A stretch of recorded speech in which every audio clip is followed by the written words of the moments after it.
तो चलिए हम 10वीं गणित में हैं और हमारे पास चैप्टर 3 है linear equations of two variables, दो चर वाले समीकरण। तो इसमें हमारे पास जो एक्सरसाइज 3.2 है और उसका प्रश्न है ये 3, है ना। निम्न समस्याओं में रैखिक समीकरण युग्म बनाइए और उनके हल प्रतिस्थापन विधि द्वारा करना है।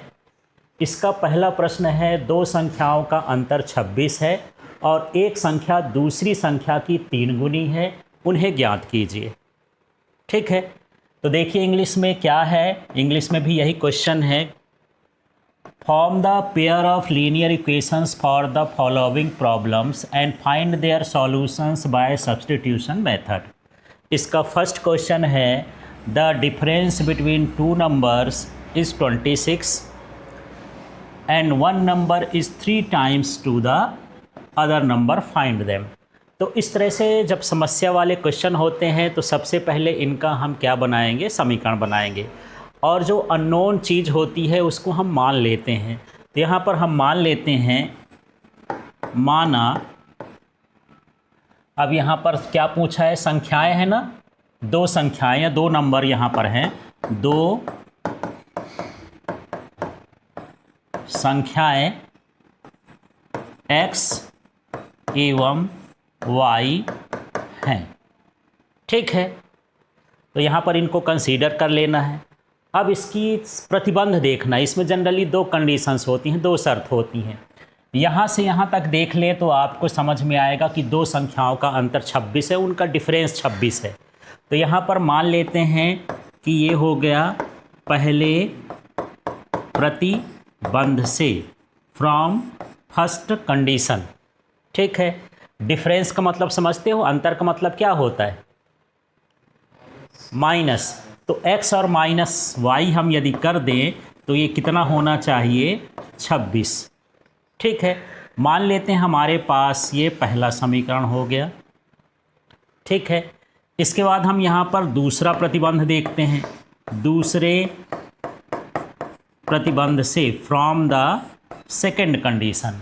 तो यहाँ से एक पढ़िए, एक संख्या दूसरी संख्या की 3 गुनी है। तो इसमें कौन सी संख्या 3 गुनी होगी यार, तो x में और y में हम किसको ले लें, x को हम बड़ा माने हैं तभी तो उसमें से घटाए हैं। तो यहाँ पर मान लेते हैं कि जो ये संख्या x ये y की कितनी हो गई, 3 गुनी हो गई। यही ना कहता है 3 टाइम्स है। ये मेरे पास कौन सा समीकरण हो गया, दूसरा समीकरण। तो सबसे पहले तो इसमें बोला था कि इनका समीकरण बनाइए, इक्वेशन बनाइए, तो ये इक्वेशन हो गया। ठीक, इसके बाद इसमें बोलता है कि इसको प्रतिस्थापन विधि से हल करना है। तो यहाँ हम एक काम करते हैं, x का मान तो हमको पता हो गया ना ये वाले समीकरण में, इस x का मान किस में रख दें, समीकरण 1 में। तो यहाँ पर लिख सकते हो, समीकरण 1 में x का मान रखने पर, x का मान लिख सकते हो या फिर ये भी लिख सकते हो कि समीकरण 2 का मान रखने पर, जैसा भी लिखना हो। ठीक है, अब आगे हम बढ़ें तो चलो मान रखते हैं। यहाँ पर समीकरण 1 में देख रहा हूँ तो ये क्या लिखा है, यहाँ पर आप देखो तो ये क्या लिखा है, x, और यहाँ पर भी क्या लिखा है, x, लेकिन x का मान कितना है, 3y। तो यहाँ पर x की जगह क्या लिख दूँगा, 3y। ठीक है, माइनस ये क्या हो जाएगा, y बराबर कितना हो गया, ये 26। ये बाकी चीज़ों को ऐसे कॉपी ही कर देना, उतार देना है। अगले स्टेप में देखते हैं, मैं यहाँ पर लिख देता हूँ, ये 3y और माइनस y है तो क्या होगा, घटेगा कि जुड़ेगा, घटेगा। तो कितना आ जाएगा, ये 2y और बराबर कितना हो जाएगा, ये 26। तो y बराबर कितना हो जाएगा, 26/2। तो y बराबर कितना हो गया, 13। ठीक है, तो इस तरह से y का मान आ गया। अब हमको y का मान भी निकालना होता है, तो हम या तो इस समीकरण में रख दें या इस समीकरण में, किसी में भी रख सकते हो आप, फ्री हो। कोई ऐसा नहीं कि जैसे मैं बताऊं वही, पर ऐसे सोचना है जो सरल हो। तो इसमें सीधे गुणा करना पड़ेगा। तो ये लिख देते हैं, समीकरण 2 में y का मान रखने पर। क्लियर हो गया। तो चलो समीकरण 2 देख लेते हैं। यहाँ क्या लिखा है x, तो ये मैं लिख दिया x बराबर, फिर क्या लिखा है यहाँ पर, क्या लिखा है 3, फिर क्या लिखा है y का मान क्या है 13, तो ये मैं 13 लिख दिया ब्रैकेट में या इंटू करके, जैसा भी लिखना हो। तो यहाँ पर x बराबर कितना हो जाएगा 13 तियाँ 39। इस तरह से ये मान आ गया। लास्ट में आप इसका उत्तर लिख दोगे, उत्तर। अब यहाँ पर x y का मान नहीं लिखना है, यहाँ ये बताना है कि ये संख्याएं कौन सी है, संख्याएं ज्ञात कीजिए, है ना। अतः संख्याएं कौन कौन सी हो गई, x बराबर कितना 39 और y बराबर 13 होंगी। इस तरह से हमको सवाल करना है इसका। क्लियर हो गया।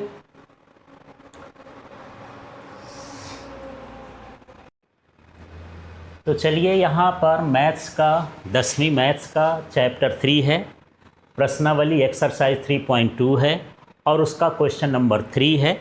और ये 3 का क्वेश्चन कौन सा है, दूसरा है। ठीक है, तो यहाँ पर दो समपूरक कोणों में बड़ा कोण छोटे कोण से 18 डिग्री अधिक है, उन्हें ज्ञात कीजिए। और इंग्लिश में देखिए यही क्वेश्चन क्या है, the larger of to supplementary angles exceed the smaller by 18 degree, find them. तो संपूरक कोण क्या होते हैं, कॉम्प्लीमेंट्री सप्लीमेंट्री एंगल्स क्या होते हैं, हाँ, जिनका सम कितना हो 180 डिग्री हो, दो एंगल्स हों, है ना। तो मान लेते हैं हमारे पास वो कोण कौन से हैं, x और y हैं। यहाँ पर मान लेंगे, माना दो संपूरक कोण x एवं y हैं। ठीक है, ये हमको पता हो गया। अब यहाँ इसकी पहली शर्त क्या है, ठीक है, पहली शर्त लिख दो या पहला प्रतिबंध लिख दो, पहली शर्तानुसार अकॉर्डिंग टू फर्स्ट कंडीशन, ठीक है, या पहले प्रतिबंध से। तो इसमें पहला प्रतिबंध दिया नहीं है, आपको ये मान रहा है कि आप पहले पढ़ चुके हैं। जैसे आप बता रहे हैं कि दो संख्याओं का योग कितना होता है, दो कोणों का योग कितना होता है 180। तो यहाँ पर हम यदि x और प्लस y कर दें तो कितना हो जाएगा 180 डिग्री। डिग्री नहीं लगाने की ज़रूरत है, ये लिख देता हूँ। ठीक है, क्लियर हो गया। लेकिन इसमें थोड़ा सा दूसरा प्रतिबंध है जो इसमें दिया है, दूसरे प्रतिबंध से या शर्त से। यहाँ पर देखिए क्या लिखा है कि बड़ा कोण छोटे कोण से 18 डिग्री अधिक है। मान लेते हैं x ही बड़ा कोण है, तो यहाँ पर x लिख दूंगा, तो ये क्या हो जाएगा y से कितना हो जाएगा 18 अधिक हो जाएगा। यही ना कहता है कि बड़ा कोण छोटे से 18 अधिक है। हाँ, जो यहाँ पर जो बड़ा एंगल है, मतलब जो हम क्या कहते हैं, जो है ना, उससे हम मान लेंगे ये हमारा कौन सा हो जाएगा, दूसरा हो जाएगा।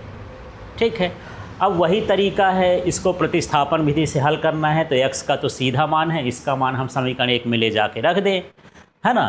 तो यहाँ पर समीकरण 1 में x का मान रखने पर, ठीक है, तो चलिए एक कहाँ है, ये है ना, यहाँ पर देख रहे हैं x, यहाँ भी देख रहे हैं x, लेकिन x न लिख के x का मान रखना है, उसकी जगह क्या y प्लस 18। तो यहाँ पर मैं क्या लिख दूँ y प्लस 18। ठीक है, फिर यहाँ आगे बढ़ते हैं, क्या लिखा है ये प्लस, तो यहाँ प्लस लिख दिया। फिर ये y इक्वल टू 18 है, तो y इक्वल टू क्या हो जाएगा 180, 18 नहीं 180 है। इस तरह से हम ये पूरा उतार देंगे, x की जगह पर ये रखना है। इतना रखने के बाद आप देखिए कि y जुड़ जाएगा तो कितना हो जाएगा 2y। फिर यहाँ पर देखो 180 है और 18 को उधर कर दोगे तो माइनस कितना हो जाएगा 18। घटाओ देखो इसका कितना आता है, हाँ, ये 162 आ गया। अब इसमें से आगे और हल करके देख लेते हैं यहाँ पर। तो यहाँ पर y बराबर हो जाएगा 162/2 और y इक्वल टू कितना हो गया, ये 81 हो गया। ठीक है, क्लियर हो गया। इसके बाद इस y का मान तो निकल आया, तो x का मान भी निकालना है। तो हम समीकरण 2 में रख सकते हैं y का मान, तो x का मान आ जाएगा, है ना। तो यहाँ पर लिख देंगे समीकरण 2 में y का मान रखने पर, ठीक है, ये लिख देना आप। अब मैं समीकरण 2 देखता हूँ। तो समीकरण 2 में यहाँ क्या लिखा है, ये देखो समीकरण 2 है ना पूरा। तो ये क्या लिखा है x, फिर बराबर लिखा है, फिर क्या लिखा है y। तो y का मान कितना हो गया 81, और फिर प्लस क्या हो जाएगा ये 18। तो x बराबर कितना हो जाएगा ये 99। ठीक, इनको जोड़ के भी देख सकते हो कि इनका योग 180 होता है कि नहीं। तो जोड़ोगे तो 180 हो जाएगा, है ना। तो यहाँ पर लास्ट में हमको उत्तर लिखना है कि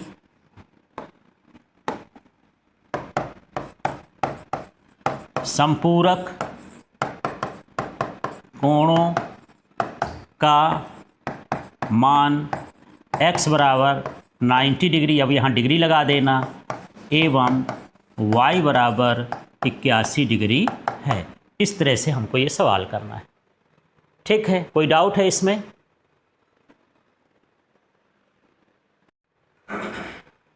तो चलिए यहाँ पर हम 10वीं गणित का मैथ्स का चैप्टर 3 देख रहे हैं, और उसकी प्रश्नावली 3.2 है। क्वेश्चन तीसरा है और उसका तीसरा वाला क्वेश्चन है।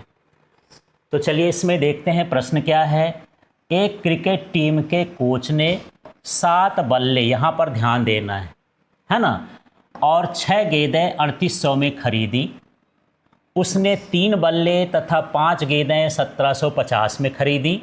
प्रत्येक बल्ले एवं प्रत्येक गेंद का मूल्य ज्ञात कीजिए, हमको फाइंड करना है। इसी का जो है इंग्लिश वर्जन क्या है, the coach of a cricket team buy 7 bats and 6 balls for ₹3800। Later she buys 3 bats and 5 balls for ₹1750।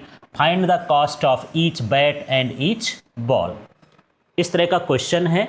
तो सबसे पहले जो हमको ज्ञात करना है कि गेंद और बल्ले की कीमत क्या है, तो उसी को हम मान लेंगे। ठीक है, तो यहाँ पर मान लेते हैं, माना पहले जो इसमें लिखा हो, क्या लिखा है ये बल्ला, तो बल्ला देख लेंगे। माना बल्ले की कीमत ₹X एवं गेंद की कीमत ₹Y है। इस तरह से मान लेंगे। ठीक, अब पहली शर्त, यदि आप पहला कंडीशन निकालना चाहते हैं तो आप यहाँ से यहाँ तक पढ़िए, तो सारा चीज़ आपको मिल जाएगा। तो यहाँ पर लिख देता हूँ, पहले प्रतिबंध से बताओ क्या इक्वेशन बनना चाहिए। हाँ, 7 बल्ले हैं, एक बल्ले की कीमत x है, तो 7x उसकी कीमत हो जाएगी। और यहाँ पर 6 गेंद है, एक गेंद की कीमत क्या है y है, तो 6y हो जाएगी। और दोनों का हम खरीद रहे हैं, तो 3800 हो जाएगा दोनों का टोटल। तो यहाँ पर क्या बनेगा बताओ, 7x प्लस 6 गेंद है, तो ये हो जाएगा 6y। इनकी कीमत कितनी हो गई, यहाँ से देख लोगे, ये 3800। बड़ा सरल सा क्वेश्चन है, बस थोड़ा सा ध्यान देना है। ये पहला इक्वेशन हो जाएगा। ठीक है, अब हम यहाँ पर क्या देखते हैं, दूसरे प्रतिबंध से। अब दूसरा वाला भाग देखना है, तो ये देखिए, बाद में यहाँ से यहाँ तक पढ़िए तो आपको मिल जाएगा। बल्ले इस बार कितने खरीदे गए, 3, तो उसकी कीमत कितनी हो जाएगी 3x हो गया। गेंदें कितनी खरीदी गई, 5, तो उसकी कीमत कितनी हो जाएगी 5y। दोनों को मिला के कितनी कीमत बन रही है, हाँ 1700 कितना हो गया 50। ये हमारा हो गया दूसरा समीकरण। ठीक है, अब हमको इसको किससे करना है, प्रतिस्थापन विधि से। तो कोई भी समीकरण से हम पहले x का मान निकालेंगे, फिर दूसरे समीकरण में रखेंगे, फिर y का मान निकालेंगे। तो चलो हम यहाँ पर देख लेते हैं समीकरण 1 से। तो समीकरण 1 से मुझे x निकालना है। अब बताओ, सीधा सीधा मैं डायरेक्ट ही निकाल के रख देता हूँ। तो यहाँ पर क्या लिखा है, एक नंबर देखो 3800, ये है ना 3800। इसमें 6y का उधर पक्षांतर कर देंगे तो क्या हो जाएगा -6y। थोड़ा मन में ऐसे सोच लेना। फिर ये 7x है तो x के साथ 7 है तो ये बटे में कहाँ चला जाएगा, ये 7 चला जाएगा। ठीक है, ये x का मान आ गया। इसको मान लेते हैं कि ये तीसरा समीकरण हो गया। अब ये समीकरण 3 का मान हम समीकरण किस में रख दें, 2 में। तो यहाँ पर लिख देते हैं समीकरण 2 में x का मान रखने पर, या समीकरण 3 का मान रखने पर, ऐसा भी आप लिख सकते हैं। अब मान रखने का तरीका क्या है, आप बड़े ध्यान से देखना। यहाँ पास इधर मैं कर रहा हूँ सवाल, दूसरा समीकरण देखते जाओ। यहाँ पर क्या लिखा है, हाँ एक एक करके पढ़ना है, 3 पढ़ लेता हूँ मैं सिर्फ। ठीक, अब क्या लिखा है x, तो ये जो x है यहाँ भी x है और x का मान ये है, इसको वहाँ पर लिखना है ना। तो इसी तरह से मैं ब्रैकेट लगाऊंगा, लिख दूंगा तो ये क्या हो जाएगा 3800 माइनस 6y और यहाँ पर बटे में कितना हो जाएगा 7। इस तरह से ये x का मान हो गया। अब आगे बढ़ते हैं, ये सारा चीज़ ऐसे उतार देना, +5y बराबर 1750। तो ये लिख दिया +5y बराबर कितना हो गया 1750। ठीक है, अब सबसे पहला काम, ये ब्रैकेट ओपन करते हैं तो इसका अंदर गुणा कर देंगे, है ना। इसका अंदर गुणा करेंगे तो ज़्यादा गुणा बाहर करने की जरूरत नहीं है। 3 शून्यम 3 शून्यम 0, 3 अट्ठे 24 और 3 त्रिकाई 9 और 9 2 11। ठीक है, पीछे गुणा करने की जरूरत नहीं है, दिमाग से ही कर सकते हो, कोई ज़्यादा नहीं है। फिर इस 3 का गुणा इससे भी हो जाएगा तो -3 छंग 18y और बटे में पूरे के क्या रहेगा 7। इतने के बटे भर में रहेगा 7। कभी कभी गलती से पूरे के बटे में कर देना है, कर देते हैं, वैसा नहीं करना है। ये कितना हो गया 5y बराबर कितना हो गया 1750। ठीक है, अब बटे में क्या आ गया 7। यहाँ से आपका दिमाग खराब होता है, काम करना बंद कर देता है। क्या करना चाहिए, हाँ 7 को हटाने के लिए क्या करना चाहिए, हाँ सब जगह 7 का हम क्या कर दें, गुणा कर दें। ठीक है, तो यहाँ पर देखिए, अब मैं गुणा न करके डायरेक्ट लिख दूँ क्या, जिसके बटे में नहीं है उसका गुणा कर देंगे, यहाँ से हटा देंगे। तो ये लिख देंगे, मैं सीधे कर रहा हूँ 11400। ठीक है, माइनस क्या लिखा है 18y। यदि इसमें 7 का गुणा करेंगे तो 7 7 कट जाएगा, ये समझ लो। प्लस 7 का गुणा इसमें करेंगे तो 7 पना 35y हो जाएगा। फिर इसमें गुणा कर देते हैं तो 7 शून्यम 0, 7 पना 35 की 5 हासिल आए 3, है ना। क्या ये 7 7 49 और 3 कितना हो गया 52, हासिल आ गई कितनी 5। 7 1 कम 7 और 7 5 कितना हो गया 12250 आ गया। ठीक है, और यदि दिक्कत हो तो पीछे जाकर के गुणा करके फिर मान रख सकते हो आप लोग। अब यहाँ पर देखो, इसको और इसको y को हल करते हैं, बाकी उधर का पक्षांतर कर देते हैं संख्या का। तो यहाँ देखो ये घटेगा कि जुड़ेगा, एक में माइनस है एक में प्लस है, घटेगा। तो 35 में 18 घटाना है, कितना आएगा, तो कितना आ जाएगा 17y। ठीक है, और ये 12250 माइनस कितना हो गया 11400। क्लियर हुआ इतना। अब यहाँ पर हुआ 17y। अब इसको घटा के देखोगे तो ये देखो 0 0 से घटेगा तो कितना हो जाएगा 0, और ये 5 से 0 घटेगा तो कितना हो जाएगा 5। अब यहाँ से 2 से 4 घटेगा तो इसको 12 और 4 मान लोगे तो ये 8 हो जाएगा। ठीक है, माने ये 850 आएगा घटाने पर, बाकी सब 0 हो रहा है। ठीक है, तो यहाँ पर y बराबर कितना हो जाएगा 850 बटे में कितना हो गया 17। तो 17 अपना 85 होता है, कितना आया y का मान 50 आ गया। ठीक, अब इस मान को हम किस में रख देंगे, समीकरण 3 में। ऊपर का मैं ये हटा देता हूँ दोनों समीकरण, ताकि ये मान रखने के लिए जगह बन जाए। ये देखिए यहाँ पर मैं लिख रहा हूँ, अब ध्यान से समझना है। तो देखिए यहाँ पर समीकरण 3 की ज़रूरत है, तो यहाँ पर क्या लिख देंगे,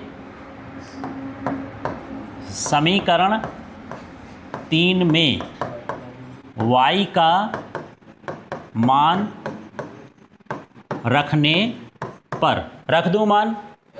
ठीक है, तो चलो समीकरण 3 देखो, यहाँ पर क्या लिखा है x, इसको देखते जाना है, बराबर क्या लिखा है ये 3800 माइनस क्या लिखा है 6, फिर y का मान कितना, 6 लिख देता हूँ, y का मान कितना आया है 50, तो गुणे 50 कर दिया, और पूरे के बटे में कितना है तो ये 7 कर दिया। ठीक है, अब इसका काम ख़त्म हो गया है, तो मैं यहाँ से इसको भी हटा देता हूँ, है ना। मान रखने के बाद अब इसको हल करना है। x बराबर ये 3800 माइनस 6 पंचे 30, ये 300 बटे में कितना हो गया 7, तो x बराबर 3800 में ये घटाओ तो कितना आ जाएगा ये 3500, और बटे में कितना हो गया 7, तो 7 पना 35 होता है, कितना आ जाएगा 500। लेकिन हमको यहाँ एक्स वाई तो हम मान लिए थे, हमको तो बल्ले और गेंद का मूल्य चाहिए, तो इसके हिसाब से जो माने थे वही उत्तर में लिखेंगे। उत्तर आंसर क्या बनेगा, यहाँ पर शुरू में क्या था बल्ले, बल्ले का मूल्य बराबर हम क्या माने थे रुपए x, बराबर x का मान कितना आ गया है रुपए 500। ठीक है, और इसी तरह क्या गेंद का मूल्य बराबर हम क्या माने थे रुपए y, और y का मान कितना आया था 50। इस तरह से हमको ये सवाल करना है। समझ में आ गया? तो एक बार जब आप लगा के देखेंगे तब आपको अच्छे समझ में आएगा। केवल देखने भर से काम नहीं चलेगा, आप इसको प्रैक्टिस करिए। थोड़ा कहीं समझ में नहीं आता है तो दोबारा प्रैक्टिस करिए, जब तक समझ में नहीं आए तब तक कि आपको ये इसके क्वेश्चन का आंसर याद ना हो जाए। तब समझ लेना कि ये हमसे क्वेश्चन अच्छे से बन जाएगा बिना गलती के। अब यहाँ पर देखते हैं 10वीं गणित का चैप्टर 3 है, एक्सरसाइज 3.2 है, उसका क्वेश्चन 3 है, और थर्ड क्वेश्चन का ये कौन सा नंबर है 4th नंबर का। तो शब्द समस्या वाले प्रश्न है, इनका समीकरण बनाना है और प्रतिस्थापन विधि से हल करना है। सबसे पहले आपको समीकरण ही अच्छे से सोचना समझना है कि कैसे बनेगा। तो देखिए, एक नगर में टैक्सी के भाड़े में एक नियत भाड़े के अतिरिक्त चली गई दूरी पर भाड़ा सम्मिलित किया जाता है। 10 किलोमीटर दूरी के लिए भाड़ा रुपये 105 है तथा 15 किलोमीटर दूरी के लिए भाड़ा 155 है। नियत भाड़ा तथा प्रति किलोमीटर भाड़ा क्या है? एक व्यक्ति को 25 किलोमीटर यात्रा करने के लिए कितना भाड़ा देना होगा? ये प्रश्न हो गया। इंग्लिश में देखिए, the taxi charges in A city consist of a fixed charge together with the charge for the distance covered.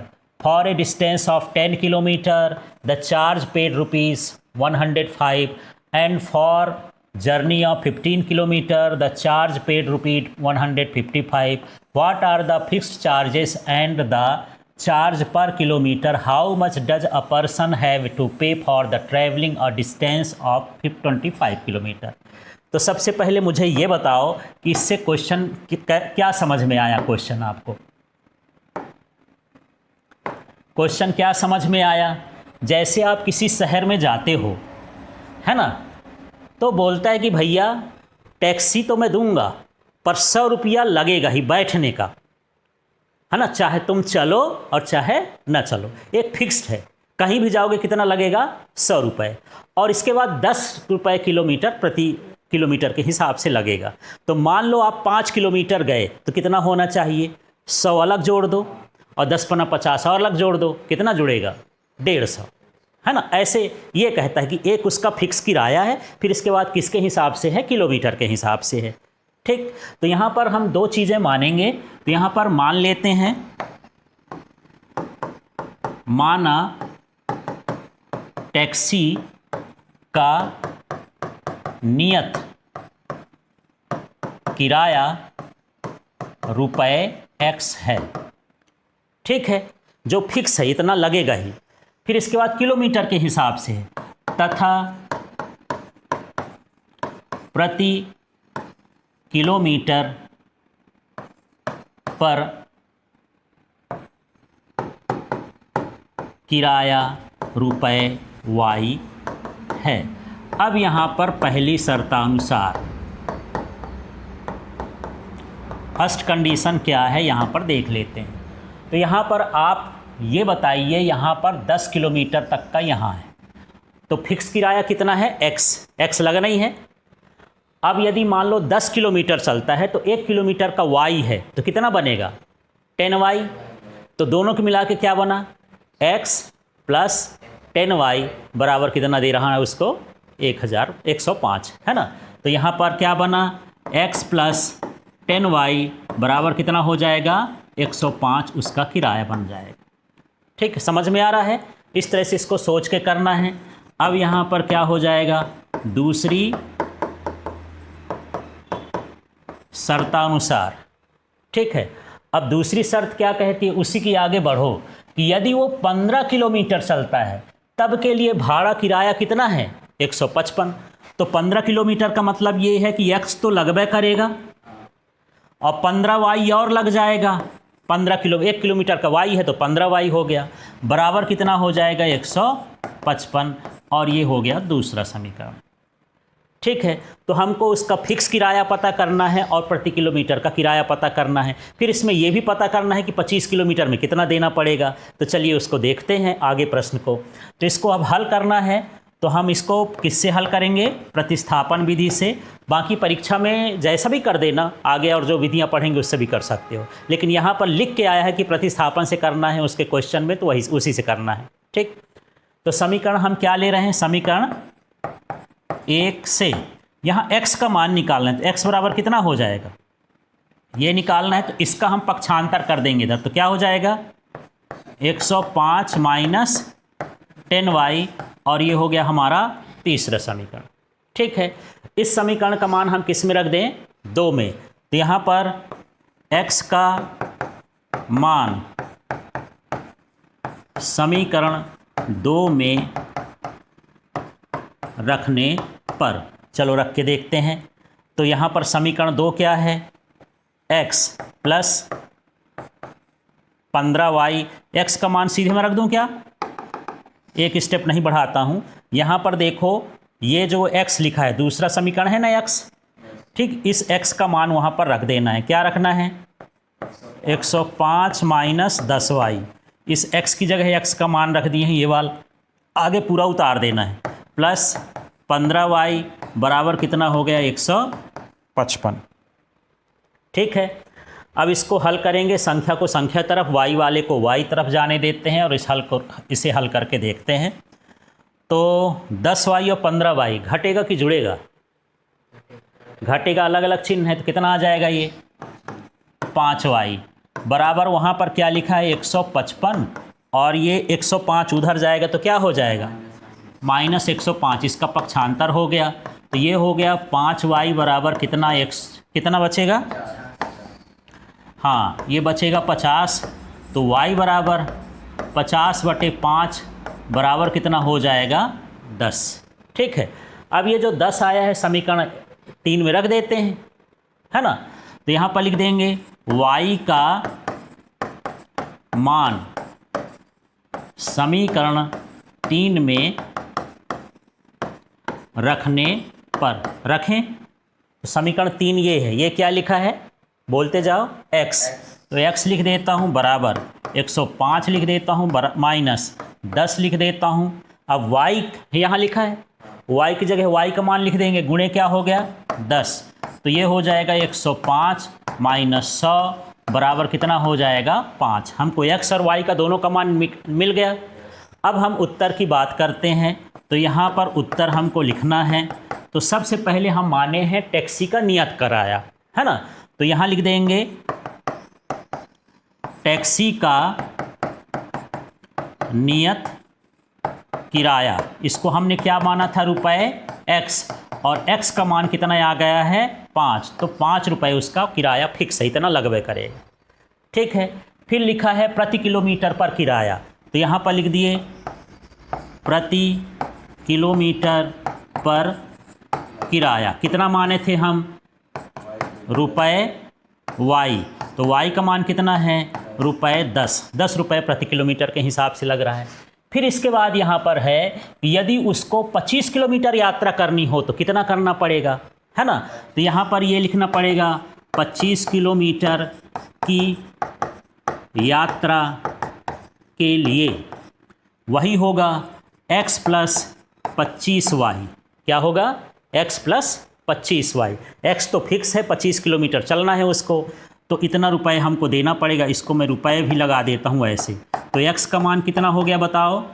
5 plus 25, y का मान कितना है? 10।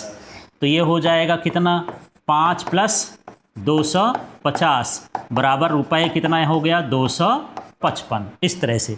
अब गलती क्या हो जाती है? गलती ये हो जाती है कि हम एक्स वाई का मान निकाल के छोड़ आए और फिर हमारा ध्यान वहाँ पर भटक जाता है। अरे एक्स वाई का मान आ गया, चलो छोड़ देते हैं। फिर इसके बाद में पता चला यार इसके आगे भी पूछा था, इसका नंबर भी कट जाता है। तो इसलिए थोड़ा सा ध्यान रखना है क्वेश्चन को करते समय। उनके शब्द के एक एक लाइन के एक एक अक्षर का मीनिंग निकालना है और उसका अर्थ समझ के सवाल करना है।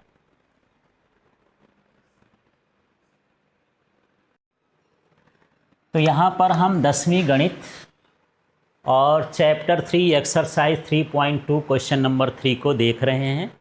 ये शब्द समस्या वाले प्रश्न हैं, इनका समीकरण बनाना है और प्रतिस्थापन विधि से हल करना है। तो चलिए सबसे पहले प्रश्न देखते हैं। यदि किसी भिन्न के अंश और हर दोनों में 2 जोड़ दिया जाए तो वह 9/11 हो जाती है। यदि अंश और हर दोनों में 3 जोड़ दिया जाए तो वह 5/6 हो जाती है। वह भिन्न ज्ञात कीजिए। ठीक है, अब इसको हम देखते हैं। इंग्लिश में क्या क्वेश्चन है? A fraction becomes 9/11 if 2 is added to both numerator and the denominator. If 3 is added to both the numerator and the denominator it becomes 5/6. find the fraction। तो क्वेश्चन समझ में आ गया। एक हमारे पास फ्रैक्शन है, भिन्न है, उसमें क्या क्या जोड़ना है, क्या क्या घटाना है, ये सब बता रहा है। जैसे कह रहा है वैसे ही हम ये काम कर लेंगे। तो चलिए यहाँ पर देख लेते हैं। तो इसमें मान लेते हैं कि माना भिन्न x/y है ना। ऊपर जानते हैं ये न्यूमरेटर कहलाता है, नीचे वाला डिनोमिनेटर अंश बटे हर होता है। ठीक है, अब हम पहले शर्त से चलते हैं। तो पहले शर्तानुसार मेरे पास जो भिन्न है ये है x और बटे में क्या है? y। अब पहला वाला सीधा सा है कि भिन्न के अंश में, हर में, दोनों में कितना जोड़ना है? 2। तो क्या हो जाएगा? 9/11। तो अंश है x, इसमें क्या कर देना है? 2 जोड़ देना है। हर में भी क्या कर देना है? 2 जोड़ देना है। तो ये कितनी हो जाएगी? 9/11। सिंपल सा है ना। पढ़ो और उसका इक्वेशन बनाओ। अब इसको थोड़ा इधर भेज देते हैं। तो ये 11 x + 2 बराबर 9 y + 2। तो आप तिर्यक गुणा तो समझते होंगे, इसका गुणा इधर हो जाएगा, इसका गुणा इधर हो जाएगा। इसके हिसाब से इसको लिख दिए हैं। अब इसका कोष्टक खोल देते हैं। तो 11 का गुणा x से होगा तो क्या हो जाएगा? 11x धन। अब 11 का गुणा 2 से भी होगा तो कितना हो गया? 22 बराबर ये 9 का गुणा y से हो जाएगा तो कितना हो जाएगा? 9y। और 9 का गुणा किससे हो जाएगा? 2 से। तो 9 दून कितना हो जाएगा? 18। ठीक है, यहाँ से x का ही मान सीधे निकाल देते हैं क्योंकि प्रतिस्थापन विधि से हल करना है। तो ये हो जाएगा 11x बराबर 9y + 18 माइनस कितना हो गया? 22। इस 22 का हम पक्षांतर करेंगे तो -22 हो जाएगा। अब देखिए ये हुआ, इधर मैं सीधे x ही लिख देता हूँ। x बराबर कितना हो जाएगा? तो 9y तो है ही, ये +18 -22 घटेगा कि जुड़ेगा? घटेगा। कितना आ जाएगा? 4। बड़ी में घटाओगे ना, -4 हो जाएगा। और इसका बटे का जो 11 है यहाँ लिख देंगे। इस समीकरण को मान लेते हैं कि ये समीकरण 1 हो गया। ठीक है, अब हम दूसरी कंडीशन को देखते हैं कि यदि अंश में, हर में 3 जोड़ दिया जाए तो वह 5/6 हो जाती है। तो यहाँ पर मैं लिख देता हूँ दूसरी शर्तानुसार। ठीक है, अब मेरे पास भिन्न क्या थी? x/y। क्या करना है इनमें? अंश में कितना जोड़ना है? तो +3। y में कितना जोड़ना है? +3। तो कितना हो जाएगा? 5/6। ठीक है, अब यही तरीका हम आगे अपनाएंगे, इसका 6 का गुणा इधर और 5 का इसका गुणा इधर। तो अभी मैं लिख देता हूँ एक स्टेप। मेरे पास ये 6 हो जाएगा तो x + 3, ये 6 इधर चला जाएगा ना, और ये 5 इधर है तो बराबर ये हो जाएगा 5, और ये हो गया y + 3। इनका कोष्टक खोलेंगे तो 6x, फिर 6 का गुणा इससे तो प्लस 6 त्रिक 18, फिर ये 5y तो ये हो जाएगा 5y, और ये 5 तिहाई 15 प्लस क्या हो गया 15। ठीक है, अब इसको आगे हल करके देख लेते हैं। तो ये हो जाएगा 6x, और यहाँ पर बराबर ही लिख देता हूँ 5y प्लस हो जाएगा 15 माइनस कितना हो गया 18। इसका पक्षांतर कर लें क्या y वाले का, इसका पक्षांतर कर लेते हैं y वाले का तो ठीक रहेगा। y एक तरफ हो जाएगा, ये लिख देता 5y बराबर क्या हो जाएगा 15 माइनस 18। समझ में आ गया। 18 को हम इधर ले गए हैं इस साइड, और 5 को इधर ले आए 5y को। ये कितना बचेगा, अब ये 6x माइनस 5y तो है ही, और ये कितना आ जाएगा -3। ये हमारा दूसरा समीकरण हो गया। ठीक है, अब हम क्या करेंगे, समीकरण 2 में जो x का मान हम निकाले थे ना इधर, इस मान को रख देंगे, है ना। तो यहाँ पर लिख देंगे समीकरण 2 में x का मान रखने पर। ठीक है, तो यहाँ पर देख लो समीकरण 2, यहाँ क्या लिखा है 6। अब यहाँ से कोष्टक लगा लेते हैं। ये जो x है, इस x को नहीं लिखना है, उसकी जगह पर ये x का मान लिखना है ना। तो कितना हो जाएगा 9y माइनस 4 बटे में कितना हो गया 11। ठीक है, फिर इसका पूरा उतार देंगे तो -5y बराबर कितना हो गया -3। फिर कोष्टक खोलना है, कोष्टक खोलेंगे तो 6 का गुणा इन दोनों भर में हो जाएगा, है ना। तो ये 9 छक्का 54y और 6 चौको 24 बटे में क्या लिखा है 11। ये -5y अलग से है, बराबर कितना हो गया -3। ठीक है, अब मुझे 11 हटाना है, तो जिसके बटे में नहीं उसमें 11 का गुणा कर दो, या कह सकते हो पूरे में 11 का गुणा कर दो, या दूसरा तरीका ऐसे भी समझ सकते हो जिसके बटे में नहीं उसमें 11 का गुणा कर दो, यहाँ से 11 हटा दो। ठीक है, तो हम इस 11 का तिर्यक गुणा इधर भी कर देंगे, इधर भी कर देंगे। तो ये 54y माइनस 24, इसको वैसे लिख देंगे। 11 का गुणा 5 से होगा तो ये हो जाएगा 11 पछे 55y, और बराबर 11 तिहाई 33। इस तरह से हम कर लेंगे। आगे और हल करके देखते हैं। तो ये y वाले इधर ही रहने देते हैं। ये क्या है 54y माइनस 55y, ये लिख दिया। ये है -33, और ये क्या हो जाएगा +24।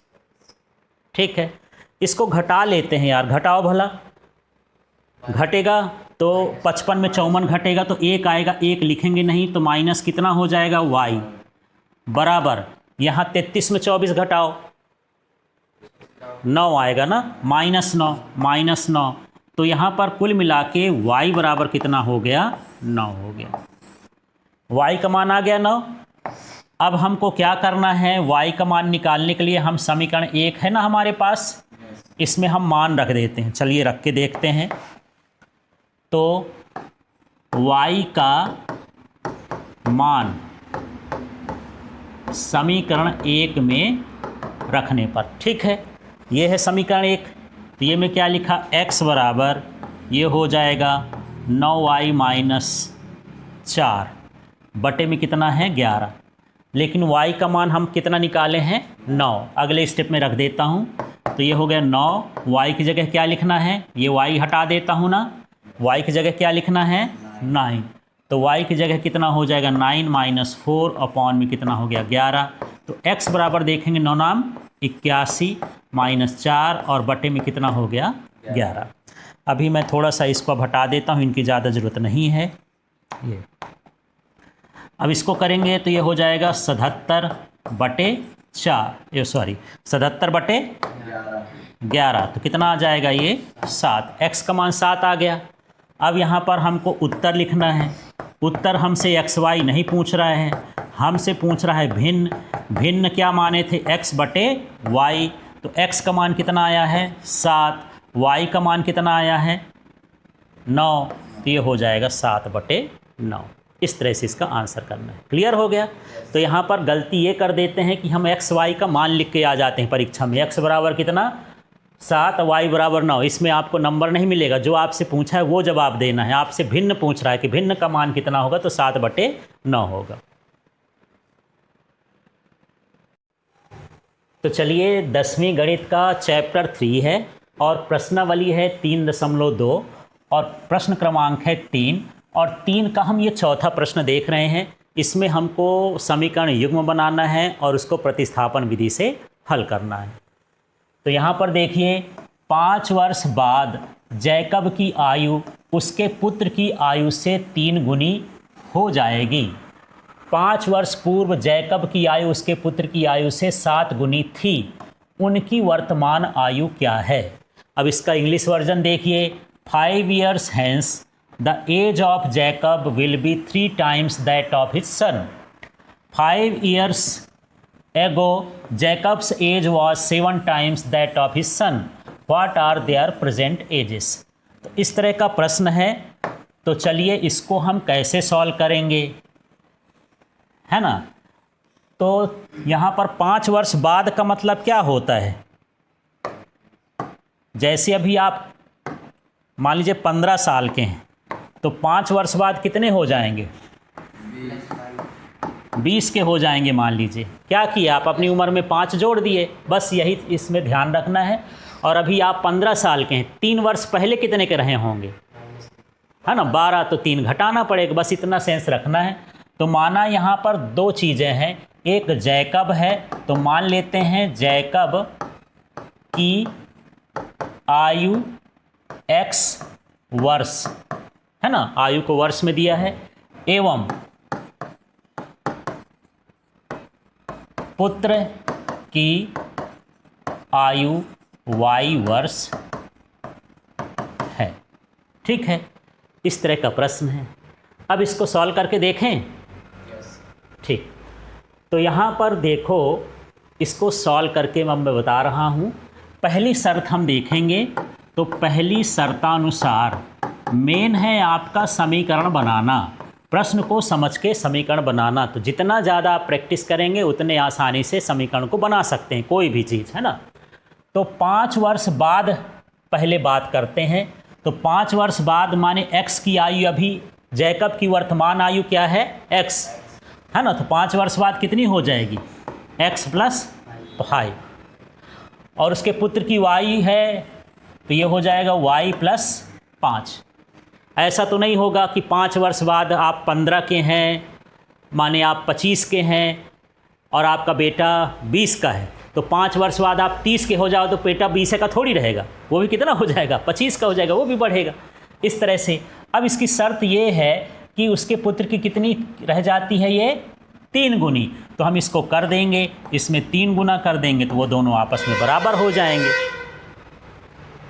ठीक है, अब इसको आगे इसका कोष्ठक खोल के हल कर देते हैं। तो x + 5 बराबर ये हो जाएगा 3y और +3 × 5 = 15। इस 3 का गुणा इससे भी हो जाएगा, इससे भी हो जाएगा, +5 को इधर ही जाने दो।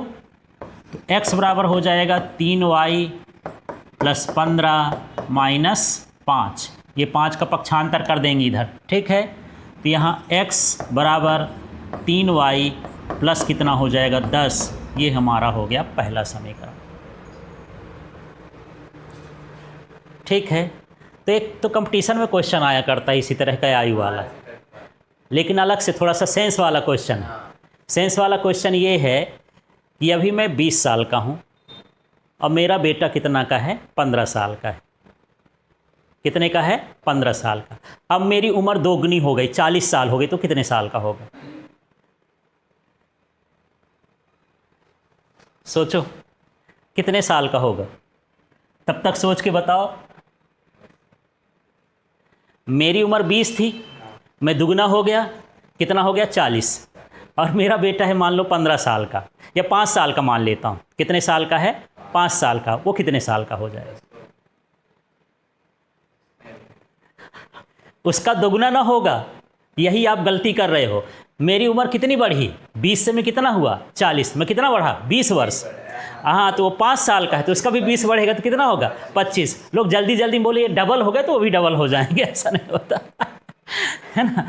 चलो अब यहाँ पर देखो, अब ये बात करता है कितना, 5 वर्ष पूर्व जैकब की आयु। तो पहले 5 वर्ष पूर्व का मतलब निकालते हैं।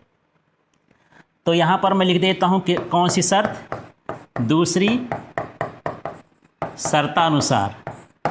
ठीक है, अब दूसरी शर्त ये है कि 5 वर्ष पूर्व है, माने x माइनस कितना हो जाएगा 5। ये जैकब का हो गया। लड़का भी उसका 5 साल पहले y माइनस 5 हो जाएगा, लेकिन उसकी आयु कितनी हो जाती है 7 गुनी थी, तो यहाँ पर कितना हो जाएगा 7।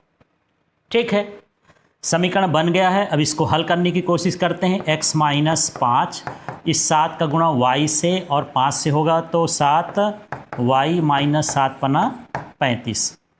ठीक है, y को इधर ले आओ, 5 को उधर जाने दो, तो x माइनस 7y बराबर कितना हो जाएगा -35 और प्लस क्या हो गया 5। ये -5 उधर जाएगा तो +5 और ये 7y इधर आएगा तो -7y हो जाएगा। और आगे हल करके देखते हैं। x माइनस 7y बराबर 35 में 5 जाएगा तो कितना हो जाएगा -30 हो गया। ठीक, क्लियर हो गया। अब यहाँ पर x का मान, ये समीकरण में 2 दे देता हूँ इसको।